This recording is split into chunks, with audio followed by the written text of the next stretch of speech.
আপনারা কেমন আছেন? আশা করি সকলে ভালো আছেন। দেখেন এই গাছগুলো দেখুন, এত সুন্দর ব্রাঞ্চ বেরাচ্ছে, এত মোটা মোটা ব্রাঞ্চ। এখানে প্রায় অনেক ভ্যারাইটি আছে। তো এই বাগানটা কি করে চাষ করেন জৈব উপায়ে, মানে গোবর সার দিয়ে, কম্পোস্ট সার দিয়ে।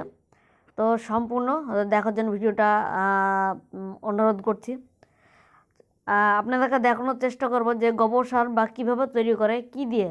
আসুন।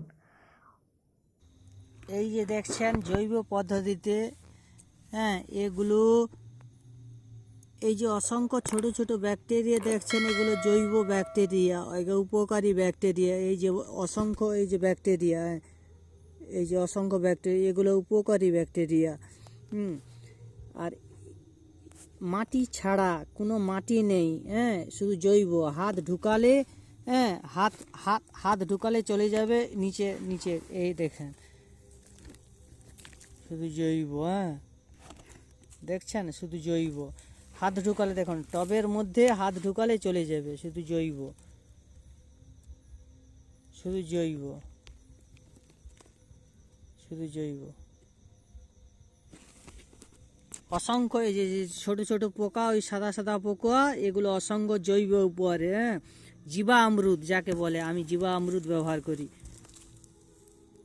ওই যে সাদা সাদা ছোট ছোট পোকা, এগুলো জীবা অমৃতে তৈরি, অসংখ্য, শুধু জৈব উপায়ে। হাত ঢুকালে চলে যাবে, হাত চলে যাবে নিচে পর্যন্ত, এই যে শুধু জৈব, হ্যাঁ।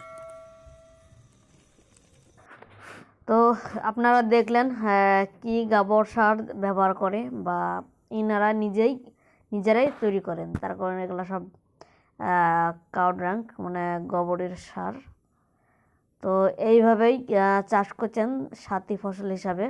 পুয়ের ডাঁটা আপনার বাড়িতে খাওয়ার জন্য করেছেন। কত কুচি মোটা মোটা ব্রাঞ্চ বেরিয়ে আছে দেখুন। ইনার নাম সেই শুভেন্দু মান্না। ফটোটা এর আগের ভিডিওতে আপনারা দেখেছেন অবশ্যই। তো আরেকবার ফটোটা দিয়ে দিচ্ছি। ইনি মূলত বাগান করছেন সম্পূর্ণ অর্গানিক পদ্ধতিতে। গ্রামের বাড়ি, তাছাড়া অর্গানিক পদ্ধতিতে চাষ করলে আপনার ফাঙ্গিসাইড বেশি ব্যবহার করতে হয় না, বেশি রোগবালা লাগে না। তো ইনি খুবই ভালো কাজ করেছেন, অর্গানিকভাবে চাষ করছেন। তার কারণ এটা সকলের জন্য উপকারী। তার কারণ ফলের যে পুষ্ট গুণগত মান ভালো থাকবে। আমাদের শরীরের পক্ষে অর্গানিক পদ্ধতিতে চাষ করা ফল আহরণ করা আমাদের দরকার। এখন অনেক কিছু সব মেডিসিন দিয়ে ফলের ওয়েট বাড়িয়ে দিচ্ছে, তাতে অনেকের হয়তো রোগ হতে পারে কি না আমি জানি না। তবে আমার মনে হয় অর্গানিক ভাবে চাষ করলে সেসব ফল খাওয়াই দরকার। তো এনার মতো আমরা যদি কিছু জায়গায় এরকম ড্রাগন বাগান করি বা ছাদ বাগানে এরকম বাগান করি অল্প কিছু, তাহলে আমাদের কিনে খেতে হবে না ফল। আমরা নিজেরাই ছাদে বা জমিতে ছোট একটু অল্প জায়গায় চাষ করে আমরা কিছু ফল আহরণ করতে পারবো একদম অর্গানিক উপায়ে। ছাদ বাগানে তো ইজি,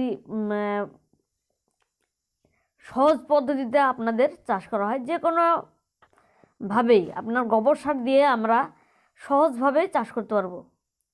ইনি নিচেই করেছেন, ড্রামের তলে ফুটো করে দিয়েছেন, পিলার বসিয়ে দিয়েছেন। দেখুন জমির তলে চলে গেছে পিলারটা, হ্যাঁ। ড্রাম দিয়েছেন, দেখুন ড্রামের ওপরে খাবার দিয়েছেন, বাকিটা আপনার অনেক তল পর্যন্ত চলে গেছে পিলারটা, ঠিক আছে।